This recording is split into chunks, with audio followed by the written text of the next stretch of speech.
તપનો સીધો સાદો અર્થ રાજેશભાઈ બીજો કોઈ નહીં કરવાનો. આપણે તપનો અર્થ શું કરીએ ખબર? ઓલા ઋષિ મુનિઓ આમ રાફડો થઈ જાય ને ત્યાં લગીને બેઠા રહીએ એને તપ ગણીએ, અથવા તો ઓલા ઠંડા પાણીમાં ઉભા રહીએ એને તપ કરીએ, અથવા તો ઓલા એક પગ ઉપર બેઠા ઉભા હોય ને તપ જપ કરતા હોય એને તપ ગણીએ. તપ કહેવાય, પણ આપણા માટે એ આકરું છે. તો રમણ મહર્ષિએ તપની બહુ સારી અને સરળ વ્યાખ્યા કરી. કઈ?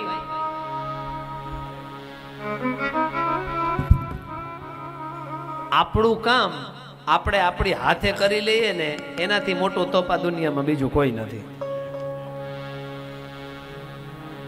આ તપ છે. બીજું તપ એટલે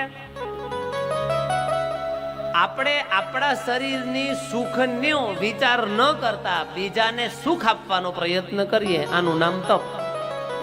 બસમાં કે ટ્રેનમાં જતા હોઈએ, કોઈ વૃદ્ધ માણસ આપણે બેઠા હોય અને એ બિચારો ભીડમાં ઊભો હોય, એ સમયે તમને એમ થાય કે હું તો યંગ છું, હું તો જુવાન છું, હું કદાચ 1 કલાક ઊભો રહીશ તો મને વાંધો નહીં આવે.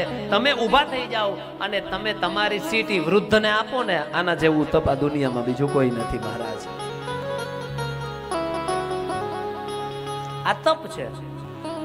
સારા કામ કરવા માટે આપણે આપણી કાયાને કસવી, આનું નામ તપ.